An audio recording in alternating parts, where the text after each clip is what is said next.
Absolute Batman number 11 is amazing. It's better than the last one. As crazy as the last one was, it's better than that. So let's get into this. So almost the entirety of this comic is one giant monologue from Alfred, right? But there is a whole lot of stuff that happens.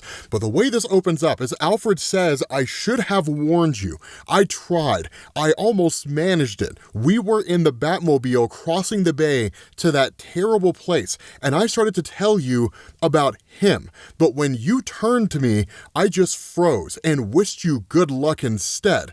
Good luck like an old fool. Now, of course, what he's talking about here, as you guys likely remember, is when Bruce Wayne is getting ready to go directly into Arkham, which is basically Arkham Asylum, but out there in the ocean, where they're conducting experiments which will inevitably lead him into encountering the now modified Waylon Jones, his friend who's been transformed into absolute Killer Croc. And so Alfred continues on. The truth is, I was afraid, maybe just of naming him, making him real, conjuring him up. But now he's here, and he's coming for you at this very moment. Wherever you are, kid, I am sorry. And so this is what I should have told you that night. It's the story of Bane and how he breaks your back. Now, this is the crazy thing, right? This is what's so nuts. Because keep in mind, Alfred doesn't know everything that had gone on inside of Arkham. So here's what he says, right? It begins on the island called Santa Prisca. A boy is born amid the fighting, but there's always fighting here. The people threw off the Spanish, the French, and the Dutch, but the island is rich with things that the world wants. The boy's father is a rebel leader. His group has been fighting for Santa Prisca's freedom for over 100 years. His grandfather led it, then his father, and now him. The group's flag shows Santa Prisca's national bird, the royal quetzal, a species that dies in captivity, rising high into the sky. One day soon, the boy's father tells him, when we have won peace, that bird will fly free. Can you see it, my boy? Like his father, the boy loves the island with every cell in his body. So he closes his eyes and tries, but no vision comes. Yes, father, he says, I see it. Now, what's really crazy about all this is that it's very reminiscent of just guerrilla warfare tactics, because that's what they are, right? Kind of hiding in fields, pot shots here and there, things like that.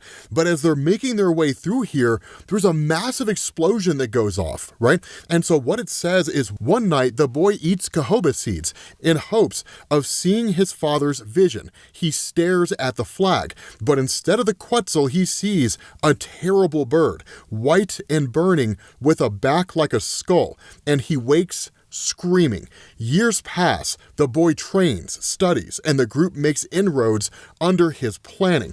One Tuesday, they take the capital. They hold it for 3 days. The moment is here, says his father. But on the 4th day, foreign troops are sent in, and the rebellion is crushed. So this is a tragic story, right? Bane has known nothing but war and conflict. And so Alfred continues on. The surviving members of this group are sentenced to life in Peñadoro, an infamous prison off Santa Prisca's coast. The boy and his father among them. 1 year passes, then 2. Still, the boy's father is hopeful. Peace will be won, he says. They will never break us. Every night, the cold tide floods the cells to the very tops, forcing the inmates to fight for small, gasping breaths among the dead things washing in and out. The boy learns how to sleep, hanging from the cage roof. He learns to pick jigger fleas from his skin in the morning. He eats rats for sustenance. One day, a computer is smuggled in. A picture of an actual quetzal is pinned in the screen, and the boy is horrified at how small the bird is, how weak-looking it is. The quetzal will fly, says the father.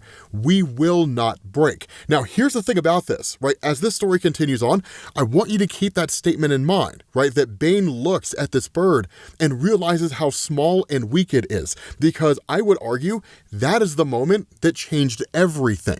And so continuing on here, right? Alfred says, 3 years pass, And then 4, some men do break, turn on the father. The boy fights them off. 6 years pass. And then 7, can you see it, says his father at night, hanging from the bars next to him, the bird flying free.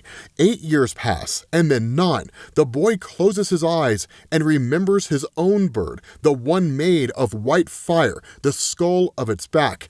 Yes, father, he says. Now, Scott Snyder is borrowing very heavily from what we know with Bane's origin in the main DC universe, right?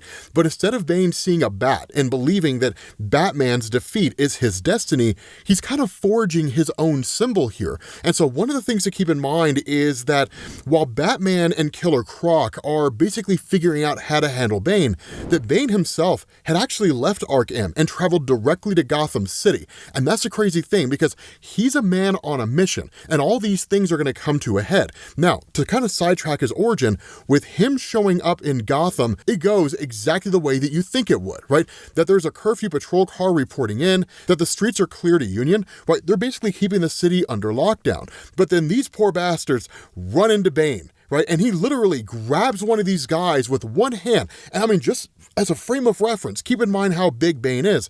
One hand is enough to completely engulf this guy's body. And Bane crushes it with his bare hand. Just his hand crushes this whole guy's body. The dude's a giant. And then the other guys turn around and they're demolished. And when I say demolished, I mean, they never had a chance. Bane leaves them broken, bleeding, and dead.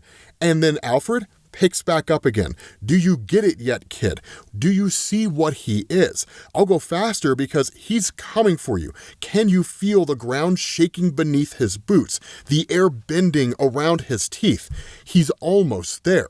And so he says, after 11 years in Pinaduro, the boy, who's now a man, and the other fighters put a plan in motion. Weapons are made from dried fish guts, the tails of sea roaches, and under the boy's leadership, they do the unthinkable, and they take the prison. Rumors are that the island has changed hands again, and conditions have gotten worse. New things are coveted from the island, rare earth elements on the bedrock. The men storm the beach. It's only when they've secured the boats that they stop to look up.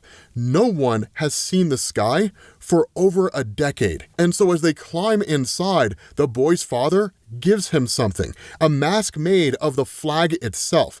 You are the Quetzal, my son, he says. You are the bird of our vision, of peace. Today is the day. He's crying, though he hides the tears beneath his cap. Yes, says the boy. And so as they cross the bay, all that he can think about is the fighting ahead. He has multiple strategies to take the beach, then the capital, but as they near the shore, the boy sees no tanks and no troops, just a man in white standing in the sunshine. And you guys know who this is, right? Welcome home, says the man, calling the boy by his name.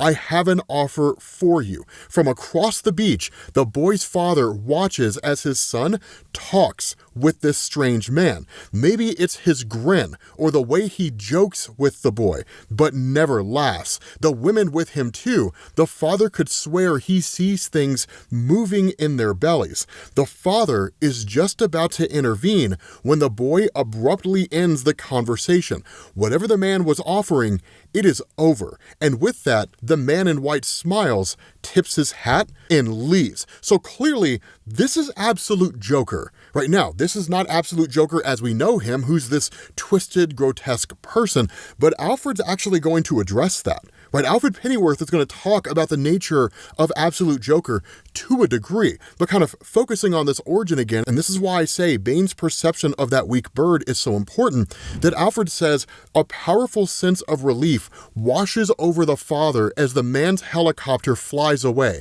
a shadow lifting. The father takes a deep breath. In this moment, he wants only to hug his son. He has never felt a love so deep, and so he does. And the boy hugs him back. Can you see it, father? Says the boy. Your dream of peace. I see it, says the father. I see it in you. And in that moment, Bane kills his dad. is patricide, right? He kills his father on the spot. And that's where Alfred says, this is where our true records of him start. A diplomat's plane explodes. A journalist is slain. Pirates are slaughtered. This is where the figure known as Bane emerges, a shape forming, a constellation drawn between unsolved murders, a bird in the shape of a skull, its tail made of teeth. Now, this is where things get really, really cool, because one of the big questions that a lot of you guys have had is, how does the venom serum work for Bane?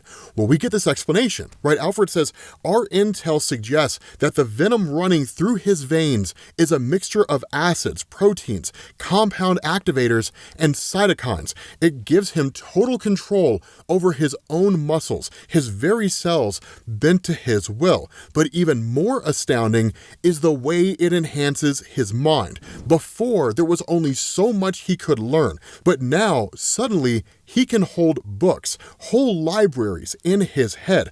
Every method of fighting he knows. Every weapon he knows. Every battle from ancient times to now, he knows. From the strategies of Sumerian warrior kings to the most current algorithmic doctrine. And he is here for you, Bruce. He could be right outside your door at this very moment. And that's where Bane says, it is time, little one. Because here's the cool thing about this, right? While Alfred's telling this whole backstory, again, Bane is a man on a mission, hunting for Batman. And the crazy thing about all this, right, that one of the things that Scott Snyder is doing so well is keeping Bane's intelligence intact. It's one of the things about his character outside of comic books that is abandoned so frequently, right? People just ignore the idea that Bane is so incredibly smart. And so in this moment, Bane catches up to Batman. And what follows is probably the most spectacular ass whooping in the history of comics. And Batman ain't the one doing it. Because what Alfred says here is he says, I know you by now, kid, well enough to understand that you will fight. And you will have a plan too. You'll have a good plan. Just like the plans he drew up when he was that boy back on Santa Prisca. A plan based on your knowledge of this place. Because this is your home. Gotham, as the island, was his. So fight him. Let him get in the first hit. Get him feeling confident, cocky even, so he'll advance to that spot right where you want him. Now yell something about how he'll never take this city or welcome to Gotham. Give him just enough time to realize what's happening, how you've beaten him, lured him into a lot full of parked vehicles rigged with explosives and set off the bat bombs. Watch as it all explodes and that Bane's destroyed, only to find out he's not, and he is still coming for you because Bane crushes Batman. I mean, if you thought the fight they had originally was a fight, no, that was Bane toying with him.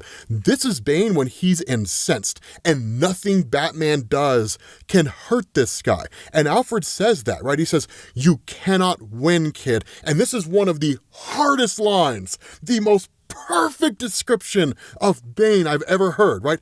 There's no plan of attack that he has not studied, no strategy that he does not know. But more than this, he knows you because he was you when he was that boy on Santa Prisca, fighting his heart out, planning, building, strategizing. For what? For peace?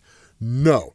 Because what Bane does in that moment is he tears Batman's arm off, right? And Alfred says he has become the bird from his vision so long ago. Not his father's Quetzal, but the terrible burning thing from the night in the jungle, the white skull bird. And that's why Bane says things like, open your mind, right? After like removing Batman's arm, which really he did it by just using his own axe and cutting it off. It's all the same, right? He says, open your eyes in the same way that his father kind of told him. Can you see it? Can you see what's really happening, Bruce, that you never had a chance in the first place? And that's why Alfred says now, years later, he finally understands it. He knows what it is.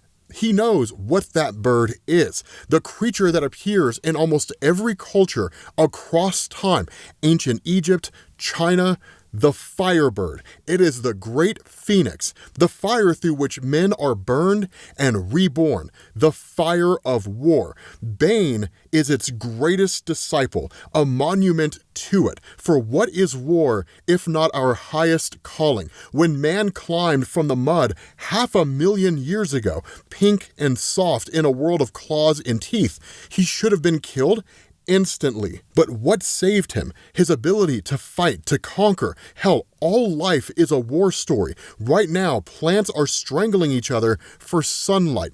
Every living thing is locked in combat. Peace is death. War is life. And literally in this moment, when Bane has the axe of Batman and is lording over him with it, Batman starts begging, right? And Bane just says, I said, open your eyes. And Bane just starts smashing him in the face, right? Smashing him in the head with his own axe. And literally, Alfred says, so look up, Bruce.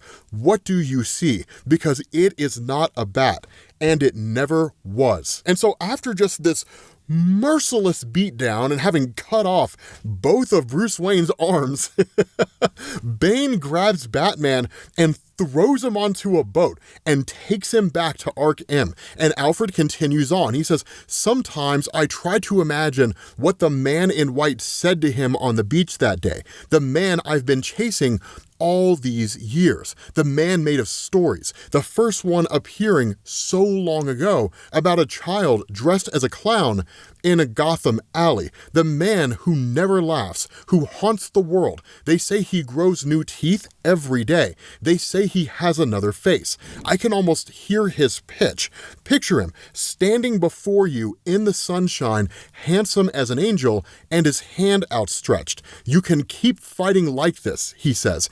It's your choice. Maybe you'll take the city again. Maybe you'll take the whole island. Maybe your peace will last long enough for you to have a son, for you to watch him walk this very beach. But you know in your heart, as I do, that war will come for the island again. But there is another way.